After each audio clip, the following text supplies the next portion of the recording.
कर्मचारी पेंशन के विरोध में एक पिटीशन सुप्रीम कोर्ट में फिर दायर। प्रधानमंत्री, मुख्यमंत्री, सांसद, विधायक, पार्षद, सरपंच सभी के पेंशन हो बंद। अब विधायकों, सांसदों की खैर नहीं। सुप्रीम कोर्ट में एक जनहित याचिका दायर हुई है। इसे आपके आकलन के लिए भेज रहे हैं। प्रिय सम्मानित भारत के नागरिकों, आपसे इस संदेश को सुनने का अनुरोध किया जाता है और अगर सहमत है तो कृपया अपने संपर्क के सभी लोगों को भेजें और बदले में उनमें से प्रत्येक को भी आगे भेजने के लिए कहें।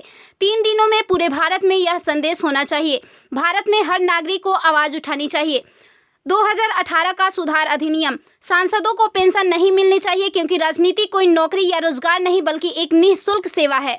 राजनीति लोक प्रतिनिधित्व अधिनियम के तहत एक चुनाव है। इसकी पुनर्निर्माण कर कोई सेवानिवृत्ति नहीं है, लेकिन उन्हें फिर से उसी स्थिति में फिर से चुना जा सकता है। वर्तमान में उन्हें पेंशन मिलती है सेवा के 5 साल होने पर। इसमें एक और बड़ी गड़बड़ी यह है कि अगर कोई व्यक्ति पहले पार्षद रहा हो, फिर विधायक बन जाए और फिर सांसद बन जाए तो उसे एक नहीं बल्कि 3-3 पेंशनें मिलती है। यह देश के नागरिकों के साथ बहुत बड़ा विश्वासघात है जो तुरंत बंद होना चाहिए।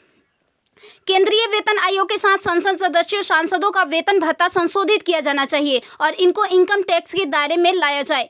वर्तमान में वे स्वयं के लिए मतदान करके मनमाने ढंग से अपने वेतन व भत्ते बढ़ा देते हैं और फिर उस समय सभी दलों के सुर एक हो जाते हैं। इसके उल्टा जो व्यक्ति अपने जीवन काल में 30 या 40 वर्षों तक शासकीय सेवा कर सेवानिवृत्त होता है, उसकी पेंशन बंद कर दिया जाता है। सांसदों को अपनी वर्तमान स्वास्थ्य देखभाल प्रणाली त्यागनी चाहिए और भारतीय जन स्वास्थ्य के समान स्वास्थ्य देखभाल प्रणाली में भाग लेना चाहिए। इलाज विदेश में नहीं, भारत में होना चाहिए। इनका अगर विदेश में करवाना है तो अपने खर्च से करवाए, अन्यथा मर जाए।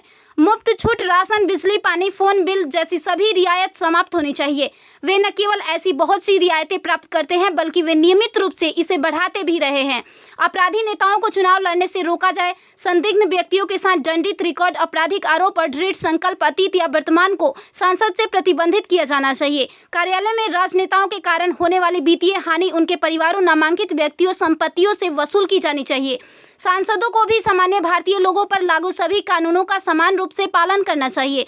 नागरिकों द्वारा एलपीजी गैस सब्सिडी का कोई समर्पण नहीं जब तक सांसदों और विधायकों को उपलब्ध सब्सिडी, संसद कैंटीन में सब्सिडी वाले भोजन सहित अन्य रियायतें वापस नहीं ले ली जाती। संसद में सेवा करना एक सम्मान है, लूटपाट के लिए एक आकर्षक करियर नहीं। फ्री रेल और हवाई जहाज की यात्रा सुविधा बंद हो। आम आदमी क्यों उठाए इनकी मौज मस्ती का खर्च? यदि प्रत्येक व्यक्ति कम से कम 20 लोगों से संपर्क करता है तो पूरे भारत में अधिकांश लोगों तक यह संदेश प्राप्त करने में केवल 3 दिन लगेंगे। क्या आपको नहीं लगता कि यह मुद्दा उठाने का सही समय है? यदि आप उपयुक्त से सहमत है तो इसे फॉरवर्ड करें, यदि नहीं तो बस हटाएं। आप मेरे 20+ में से एक